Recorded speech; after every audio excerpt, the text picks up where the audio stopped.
আজকে এই মুহূর্তে আমি আপনাদের সামনে আহ, আমাদের অনেকগুলো চিন্তা ভাবনা যেগুলো এর ভিতরে আপনাদের সাথে আলাপ করেছি, সমাজের বিভিন্ন শ্রেণী বিভিন্ন পেশার মানুষকে নিয়ে, ঠিক একই রকম ভাবে আজকে এমন এক শ্রেণী পেশার মানুষের সম্পর্কে আপনাদের সাথে আলাপ করতে চাই, যাদের সাথে আমাদের সম্পর্ক জীবনের খুব আনন্দ মুহূর্তে, আবার খুব কষ্টের মুহূর্তেও, জীবনের বিভিন্ন গুরুত্বপূর্ণ বাঁকে আমরা এই মানুষগুলোর কাছে যাই, তাদের পরামর্শ গ্রহণ করি।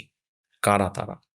তারা হচ্ছেন আমাদের সমাজে যারা পরিচিত মসজিদের ইমাম সাহেব হিসাবে, যারা পরিচিত খতিব হিসাবে, যারা পরিচিত মুয়াজ্জিম হিসাবে। এই মানুষগুলোর কথা আমি বলতে চাইছি।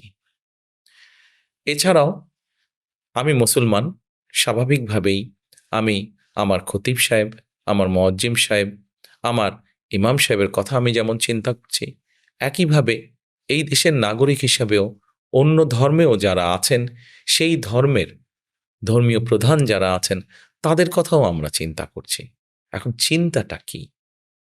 দেখুন, একটু আগেই বললাম যে এই মানুষগুলো আমাদের জীবনের সুখ দুঃখ বেদনা সব কিছুর সাথে কম বেশি তারা জড়িত আছেন।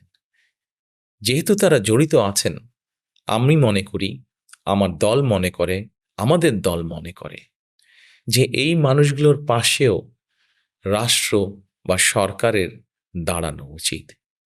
এখন জিজ্ঞেস করতে পারেন আপনারা, কিভাবে দাঁড়ানো উচিত? আমরা বিভিন্নভাবে বিভিন্ন শ্রেণী পেশার মানুষকে চেষ্টা করছি কিভাবে তাদের পাশে বিভিন্ন সহযোগিতা নিয়ে দাঁড়ানো যায়। নারীদের পাশে কিভাবে দাঁড়ানো যায় নারীদেরকে স্বাবলম্বী করার জন্য, কৃষকের পাশে কিভাবে দাঁড়ানো যায় কৃষককে স্বাবলম্বী করার জন্য। ঠিক একইভাবে আমরা চাইছি যে আমাদের যে খতিব সাহেবরা আছেন, আমাদের যে ইমাম সাহেবরা আছেন, আমাদের যে মুয়াজ্জিম সাহেবরা আছেন, অথবা অন্য ধর্মের যারা ধর্মীয় প্রধানরা আছেন, এই ব্যক্তিদের জন্য আমরা সরকারের পক্ষ থেকে একটি মাসিক সম্মানের ব্যবস্থা করতে চাইছি, যাতে করে তারা সমাজে সম্মানটা বৃদ্ধি পায় তাদের, যাতে করে তারা একটু হলেও সমাজে সচ্ছলভাবে পরিবারকে নিয়ে চলতে পারেন। শুধু তাই নয়, আমরা চাইছি একইভাবে এই ব্যক্তি সম্মানী ব্যক্তি যাদের কথা বললাম, এই ব্যক্তিদের মধ্যে যদি কোনো রকম প্রশিক্ষণ দেওয়ার মাধ্যমে তাদের দক্ষতা বৃদ্ধি করা সম্ভব হয়, তাহলে আমরা সেই ব্যবস্থাটাও করতে চাইছি, যাতে করে সেই মানুষটি তার ভেতরে যেই অন্য গুণ আছে সেটি প্রকাশ করার মাধ্যমে তার অর্থনৈতিক উপার্জন সৎ উপায়ে যাতে বৃদ্ধি করতে সক্ষম হন।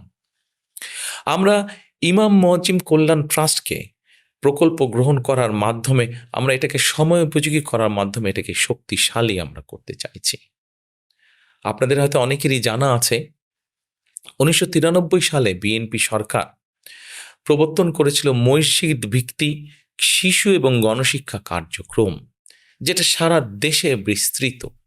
আমরা এটিকে আবার সুন্দরভাবে চালু করতে চাইছি, যাতে করে আমাদের সামাজিক যে মূল্যবোধ, পারিবারিক যে মূল্যবোধ, ধর্মীয় যে মূল্যবোধ, এগুলো আমরা আমাদের শিশুদের, আগামী প্রজন্ম যারা, ভবিষ্যৎ যারা, তাদের মধ্যে সুন্দরভাবে এই মূল্যবোধগুলোকে যাতে স্থাপন করতে পারি।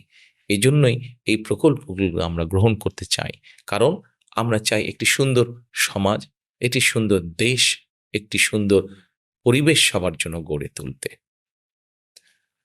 আমরা আশা করব এই যে আমাদের ধর্মীয় নেতা যারা, তাদের পাশে আমরা যে দাঁড়াতে চাইছি, এই ব্যাপারে সারা দেশের মানুষ আমাদেরকে সহযোগিতা করবেন। পরিশেষে আপনাদের সকলের সহযোগিতা কামনা করে আমার বক্তব্য শেষ করছি।